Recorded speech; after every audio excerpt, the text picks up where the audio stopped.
आता पाहूया बातम्या विस्तारानं।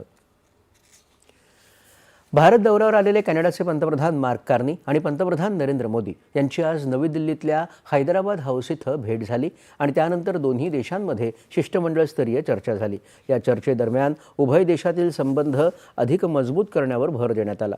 उभय नेत्यांनी भारत कॅनडा धोरणात्मक सहकार्याच्या विविध क्षेत्रांमध्ये आतापर्यंत झालेल्या प्रगतीचा आढावा घेतला। त्यांनी व्यापार आणि गुंतवणूक, ऊर्जा, महत्त्वाची खनिजे, शेती, शिक्षण, संशोधन आणि नवोन्मेष तसंच लोकांमधील परस्पर संबंध यासारख्या प्रमुख स्तंभांमध्ये सुरू असलेल्या सहकार्याचाही आढावा घेतला। दोन्ही देशांनी प्रादेशिक आणि जागतिक घडामोडींवरही विचारविनिमय केला।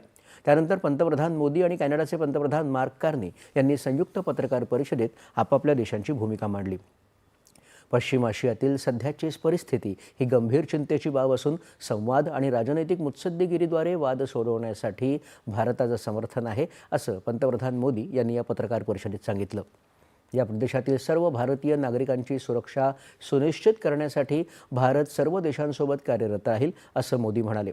दहशतवाद, अतिरेकीवाद आणि कट्टरतावाद ही केवळ दोन देशांसाठीच नव्हे तर संपूर्ण मानवतेसाठी गंभीर आव्हानं असून जागतिक शांतता आणि स्थैर्यासाठी याविरुद्ध दोन्ही देशांमधील घनिष्ठ सहकार्य अत्यंत महत्त्वाचं आहे, हे पंतप्रधान मोदी यांनी अधोरेखित केलं। की टेररिज्म, एक्सट्रीमिज्म और रेडिकलाइजेशन दोनों देशों के लिए ही नहीं, पूरी मानवता के लिए साझा और गंभीर चुनौतियां हैं।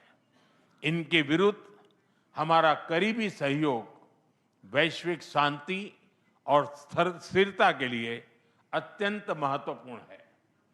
विश्व में चल रहे अनेक तनावों को लेकर भारत की सोच स्पष्ट ही है।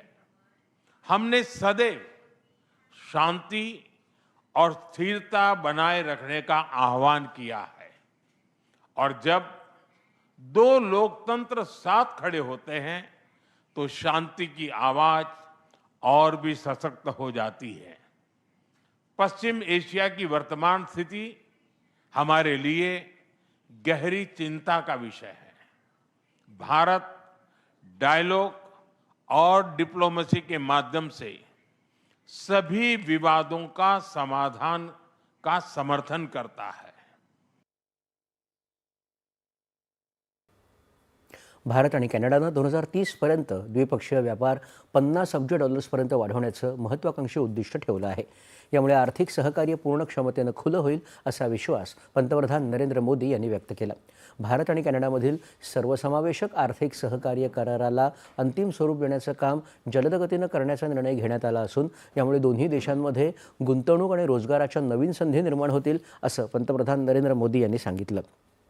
भारत आणि कॅनडा संरक्षण उद्योग, सागरी क्षेत्र जागरूकता आणि लष्करी देवाणघेवाण वाढवण्यासाठी काम करतील, असं सांगत दोन्ही बाजूंनी आज भारत कॅनडा संरक्षण संवाद स्थापन करण्याचा निर्णय घेतला आहे, असं मोदी यांनी सांगितलं।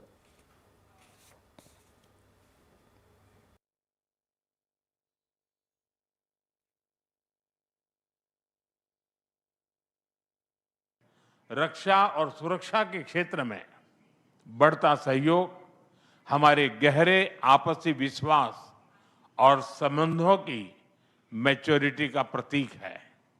हम defence industries, maritime domain awareness और मिलिट्री एक्सचेंजेज बढ़ाने पर काम करेंगे। इसी उद्देश्य से आज हमने इंडिया कनाडा डिफेंस डायलॉग की स्थापना करने का निर्णय लिया है।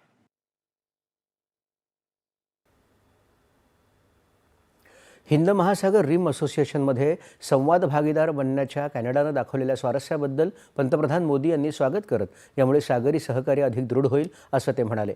कॅनडानं आंतरराष्ट्रीय सौर आघाडी आणि जागतिक जैवइंधन आघाडीत सहभागी होण्याचा निर्णय घेतल्याबद्दलही त्यांनी आनंद व्यक्त केला। उभय देशांच्या सामायिक प्रयत्नांना पुढे नेण्यासाठी यावर्षी भारत कॅनडा अक्षय ऊर्जा आणि साठवणूक शिखर परिषद आयोजित करणार असून नागरी अणुऊर्जेमध्ये दीर्घकालीन युरेनियम पुरवठ्यासाठी एक महत्त्वाचा करार उभय देशांनी केला आहे, असं सांगत दोन्ही देश लहान मॉड्युलर अणुभट्ट्या आणि प्रगत अणुभट्ट्यांवर देखील एकत्र काम करतील, असं पंतप्रधान नरेंद्र मोदी म्हणाले। कॅनडा भारतासोबतचे संबंध पुन्हा विकसित करत दृढ करतो आहे, असं कॅनडाचे पंतप्रधान मार्क कार्नी यांनी या पत्रकार परिषदेत सांगितलं। कॅनडा आणि भारत व्यापार, संरक्षण आणि ऊर्जा क्षेत्रात एक मजबूत पाया रचत आहेत, असं ते म्हणाले. यावेळी उभय नेत्यांच्या उपस्थितीत विविध क्षेत्रांमध्ये सहकार्य वाढवण्यासाठी 3 करार झाले. कॅनडाच्या परराष्ट्र मंत्री अनिता आनंद आणि परराष्ट्र व्यवहार मंत्री एस जयशंकर यांनी महत्त्वाच्या खनिज क्षेत्रात सहकार्य, अक्षय ऊर्जेच्या वापराला प्रोत्साहन देणं आणि सांस्कृतिक सहकार्य यासारख्या 3 सामंजस्य करारांच्या दस्तऐवजांची देवाणघेवाण केली. जलद निर्णय, निर्भय चर्चा आणि भागीदारीसह